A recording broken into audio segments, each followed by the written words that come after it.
It's the Coach's Corner Show, brought to you by WJER Sports in partnership with Smartway Communications, Sugar Valley Meats, and Williams Floor Covering.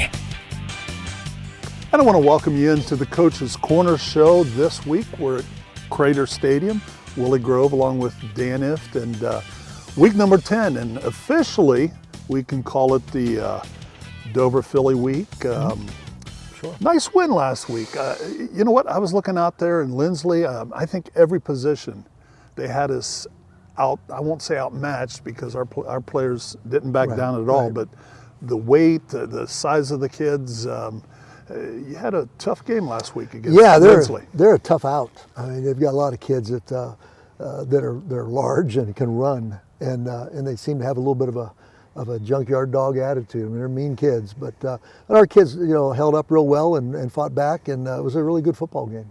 I like to kind of point out a few guys. Of course, the interception by Isaac Blickensdorfer. The defense played well, but boy, when they can put points on the board without the offense out there, that's an added plus. Yeah, when Isaac's interception was big. It was a big point in the ball game, and I thought, it's a nice play, and I thought, okay, he's going to go down inside, the 20 or whatever, and then he cuts back against the grain and took off, and he has run 14.6 in a hurdle, so he's got that speed, that long stride he has. So that was a big play in the ball game, and he was well deserving of any accolades he got.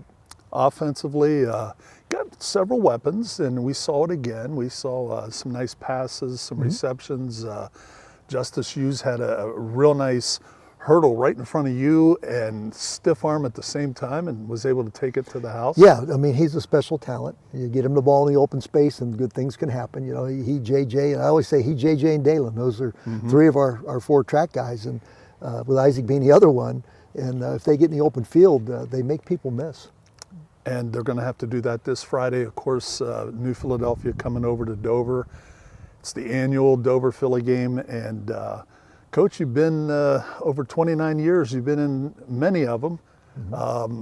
Do you approach this any different than you did maybe when you were first as head coach here? Is there anything that you look at even differently? Well, this will be my 30th because the one year we played 2 times back to back, so to speak. And I have approached, I have learned.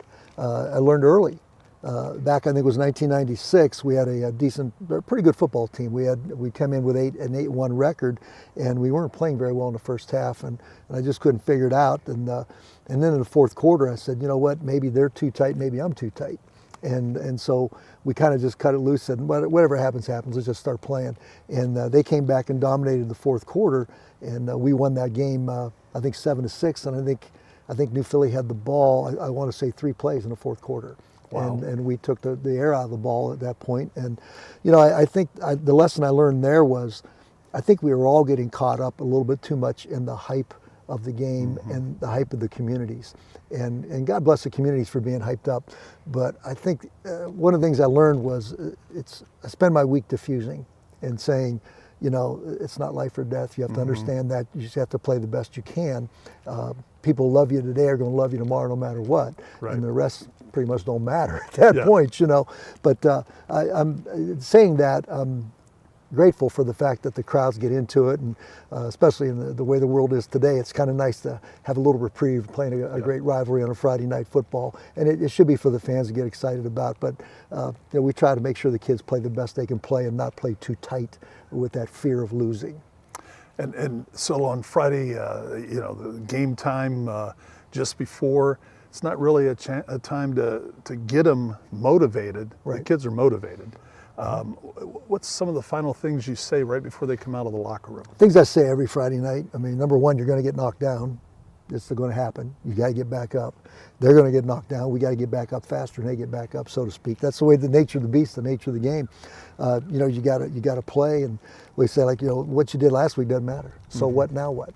And if you don't give everything you got, you walk off with regrets that you didn't play well. But if you play well, you really shouldn't have any regrets. And so that's the thing is try try to end the game with as few regrets as possible. Like, too bad I got too nervous on this play. I blew my coverage, or I blew the play, or missed my block because I was too hyped up or whatever.